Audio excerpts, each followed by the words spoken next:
मित्रों, भगवान कृष्ण ने जन्म मथुरा में लिया और पले बड़े वो गोकुल में और राज्य उन्होंने द्वारिका में किया। मगर एक सवाल है जो हमारे मन में हमेशा आता है कि जिस दिव्य और भव्य नगरी को भगवान कृष्ण ने स्वयं बसाया था, आखिर वह समंदर में कैसे समा गई और इसके बाद भगवान कृष्ण का क्या हुआ? इन्हीं सवालों के जवाब आज के वीडियो में हम जानेंगे। बने रहें वीडियो में अंत तक।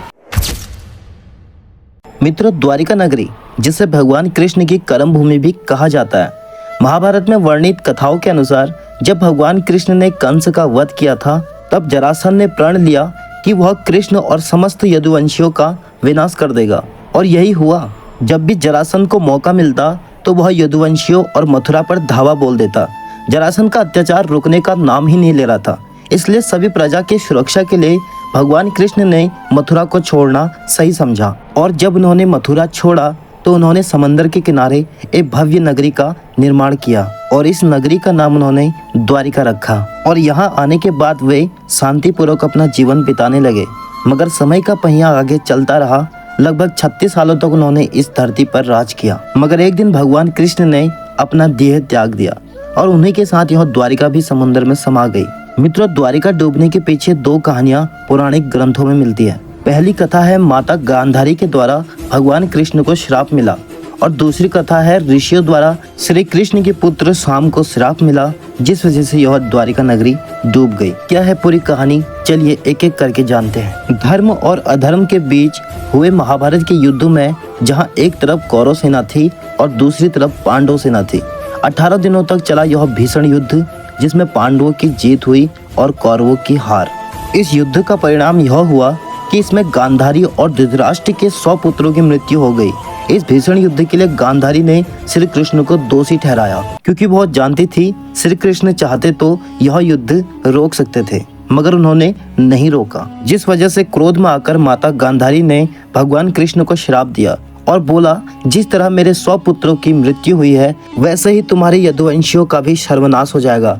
तुम्हारी द्वारिका नगरी भी डूब जाएगी और तुम्हारे यदुवंशी आपस में लड़ मरेंगे। दूसरी कथा के अनुसार एक दिन भगवान कृष्ण का पुत्र शाम एक स्त्री का रूप धारण करके ऋषियों का मजाक बना रहा था। उन ऋषियों से कहता कि मेरे गर्भ से क्या उत्पन्न होगा। तब ऋषियों ने उसका अहंकार तोड़ने के लिए उसे श्राप दे दिया कि उसके गर्भ से एक मूसल का जन्म होगा। वही मूसल यादव वंश का नाश करेगा। यह मूसल का प्रभाव श्री कृष्ण और बलराम को छोड़कर सब पर असर करेगा। इस श्राप की वजह से श्री कृष्ण के वंश राजकुमार काफी पछताने लगे। शाम के पेट से एक मूसल निकला। सभी राजकुमार राजमहल में पहुंचे और भरी सभा में यादवों के सामने वह मूसल रख दिया। जब यह बात राजा उग्रसेन को पता चली तो उन्होंने उस मूसल को चुपचाप समंदर में फेंक दिया। इसके बाद द्वारिका में आए दिन अशुभ घटनाएं घटने लगी। कभी तेज आंधी आती तो कभी तेज तूफान।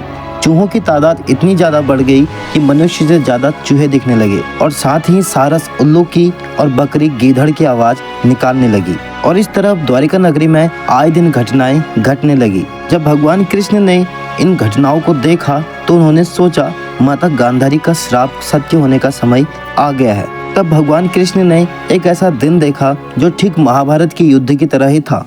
उन्होंने एक फैसला किया, सारे यदुवंशियों को एक तीर्थ में भेजने का निर्णय किया। जब एक दिन सभी यदुवंशी समुद्र के किनारे बैठे थे तो अचानक उनमें किसी बात को लेकर लड़ाई होने लगी। यह लड़ाई इतनी ज्यादा बढ़ गई कि समस्त यदुवंशी लोग आपस में लड़ मर कर स्वर्ग सिधार गए। इसके बाद भगवान कृष्ण ने एक दिन जंगल में विश्राम किया। अचानक एक शिकारी आया और शिकारी ने शिकार समझकर भगवान कृष्ण पर बाण चला दिया और भगवान कृष्ण ने अपने प्राण त्याग दिए। और जैसे कि माता गांधारी ने श्राप दिया था कि तुम्हारे साथ तुम्हारे समस्त द्वारिका भी डूब जाएगी, वही हुआ। भगवान कृष्ण के प्राण त्यागते ही द्वारिका नगरी भी समुद्र में समा गई। मित्रों, आज हम जिस द्वारिका नगरी को समुद्र में देख रहे हैं, ये वही द्वारिका नगरी है जहाँ भगवान कृष्ण रहा करते थे। इससे यह स्पष्ट हो जाता है कि भगवान कृष्ण धरती पर आए थे। उन्होंने यहाँ कई सालों तक राज किया। मित्रों, भगवान कृष्ण को धर्म के लिए जाना जाता है। उन्होंने धर्म का नाश करने के लिए धरती पर जन्म लिया था।